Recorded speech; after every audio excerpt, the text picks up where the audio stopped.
Então, gente, retomando aqui a aula, né, vamos agora falar sobre propaganda aí ideológica e política. Eu vou focar mais na parte de propaganda política, tá certo?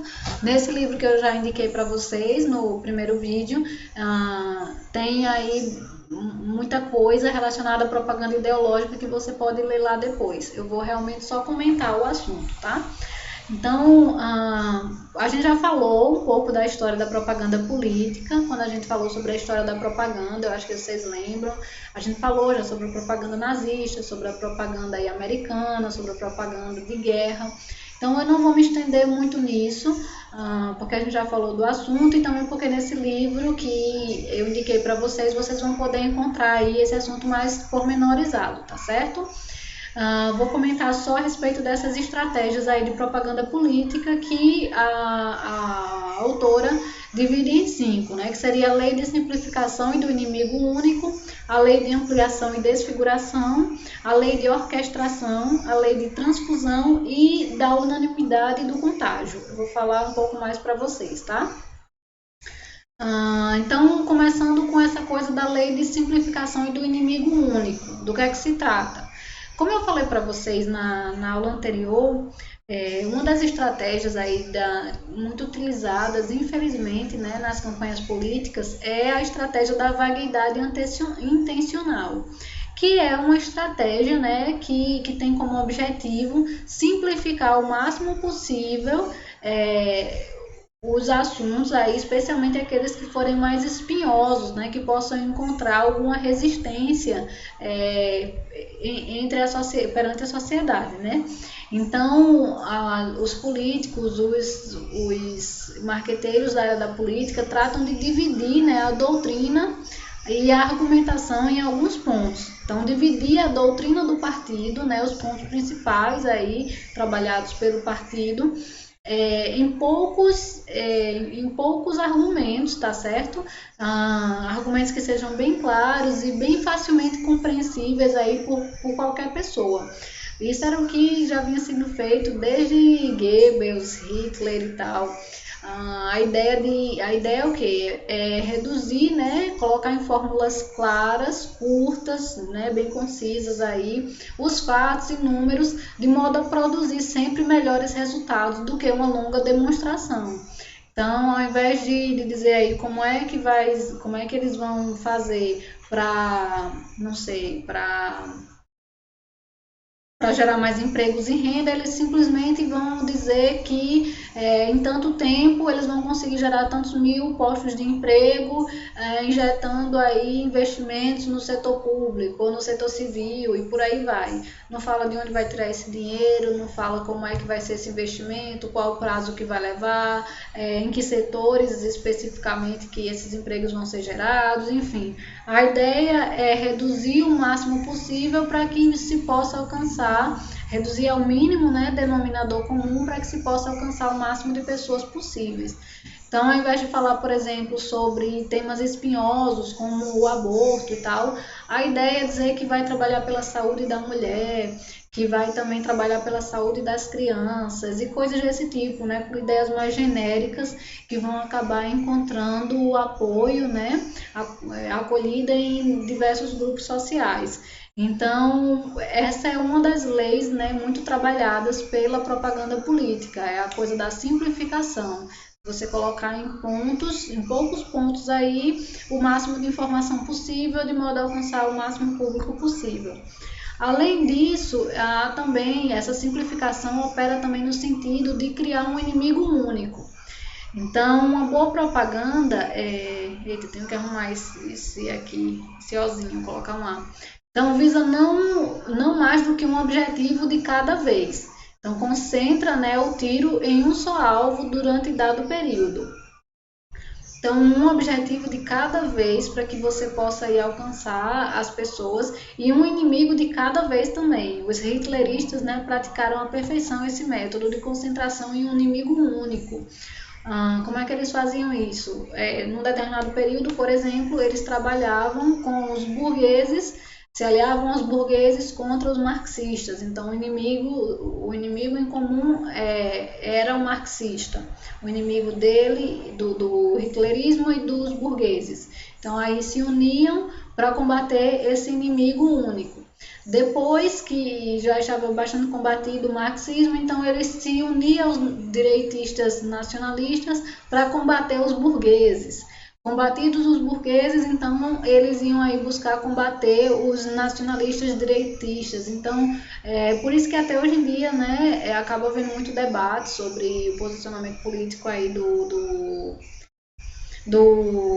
hitlerismo, mas a própria embaixada alemã, né, já disse que não há muita discussão de que era de direita, sendo que num determinado momento acabou ficando muito extremo, né, extrema direita. Mas a ideia deles era essa, era sempre combater um inimigo por vez. Então, nem que para isso eles se juntassem aí a pessoas que depois viriam ser inimigos deles. Havia também a ideia de reduzir a luta política à rivalidade, né, entre pessoas, ao invés de confrontar as teses, né? E aí, nesse sentido, a gente pode ver muito isso hoje, né? Por exemplo, porque é muito mais fácil você trabalhar colocando uma pessoa como sua inimiga do que trabalhar com ideias, com teses. Porque para desmontar ideias você precisa de muita argumentação, você precisa mostrar aí fatos que venham servir de contraponto às outras ideias. Enquanto que para atacar pessoas é muito mais fácil, né? A gente pode ver como exemplo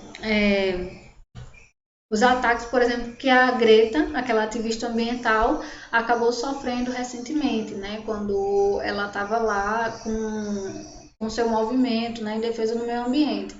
Então é muito mais fácil dizer que ela está aliada a interesses escusos, a grandes empresários, a grandes lobistas que têm aí interesses obscuros e tal, do que você lutar contra a ideia dela, por exemplo, de defesa do meio ambiente. Então, é isso que acaba sendo feito muitas vezes, né? A simplificação e a redução, né, das teses reduzidas em pessoas. Então, quando a gente faz isso, o que é que acontece? É muito mais fácil de você lidar, por exemplo, com a desconstrução daquela tese, daquele argumento. Porque se eu digo que a Greta, por exemplo, não presta, está aliada a interesses escusos e tudo mais, é muito mais fácil, depois disso, eu deslegitimar toda a luta dela em defesa do meio ambiente. E outras pessoas também que lutem junto com ela em defesa do meio ambiente, porque aí eu coloco todo mundo num saco só. Todos têm interesses obscuros, interesses aí por trás, econômicos e tal. Então, você primeiro trabalha no sentido de destruir a imagem daquela pessoa que levanta aquela bandeira, e aí, por consequência, você acaba minando também aquela bandeira que está sendo levantada, entende? É uma espécie de atalho, né, para que você possa aí confrontar teses e até coisas que muitas vezes poderiam ser boas, né, para toda a sociedade e tal. E aí você acaba confrontando isso quando você destrói, né, atua no sentido de debilitar, né, a imagem daquelas pessoas que levantam aquelas bandeiras, né. Dessa forma, a luta política acaba entrando aí nesse jogo passional e dramático. Acaba sendo uma luta muito de pessoas e não de ideias, né? E quando vira essa coisa de uma luta de pessoas e não de ideias, o que é que acontece? Como eu falei, né? A gente acaba deixando de lado a discussão de pontos que seriam importantes para a sociedade, para estar discutindo a personalidade das pessoas que levantam aí esses pontos, e o que acaba sendo muito danoso para a democracia, né? Então é importante a gente discutir os problemas, as questões que nos tocam como humanidade, como sociedade. Isso é mais importante do que a gente discutir o caráter de pessoas, não é verdade? E quando a gente atua nesse sentido, a discussão fica muito passional, né? Muito passional e pouco racional. Muito jogo de torcida e pouca análise, pouca discussão séria, aprofundada e etc. Uma outra lei que a gente pode comentar também é a lei da ampliação e desfiguração, que é a que se refere, né? se refere à estratégia de graduar, ou seja, dar a ênfase necessária, aquilo que você acha que necessita de ênfase, e pormenorizar o mínimo possível, né? Ou seja, não trabalhar com nuances, não trabalhar com aspectos aí, detalhes, né, daquilo que foi dito, e sim procurar dar uma amplitude que muitas vezes a pessoa que enunciou o discurso não queria dar. Por exemplo, imagina que você vai contra-argumentar contra-argumentar um argumento meu. Então, eu estou falando aqui várias coisas nesse vídeo e você tem todo o direito, né, de contra-argumentar o que eu estou colocando aqui. Imagina que você se apega a um detalhe que eu falei aqui ao longo desse vídeo, aí tira esse detalhe do contexto e vai dar aí uma super ênfase a esse detalhe. É o que o jornalismo muitas vezes acaba fazendo e a propaganda política também. Então eu disse aqui várias frases ao longo desse vídeo, mas digamos que você aí com o interesse de me contrapor, você vai lá e pincela uma frasezinha, tira do contexto e esquece todos os pormenores que envolviam aí o que eu falei e simplesmente destaca essa frase aí para ampliar e desfigurar, né, aquilo que eu queria realmente dizer. E tem a ver também com a questão da simplificação, né? Aqui a autora coloca um exemplo, né? Que para quem procura o favor das multidões, é melhor que não diga. Quando estiver no poder, os funcionários receberão tanto. Ao invés de dizer o valor X que as pessoas vão receber, né? Ao invés de dar esses detalhes aí, esses pormenores, acabam recorrendo à simplificação de dizer que todo mundo vai ser feliz. Mas feliz, vai ser feliz como? Vai ser feliz por quê? Vai ser feliz quando?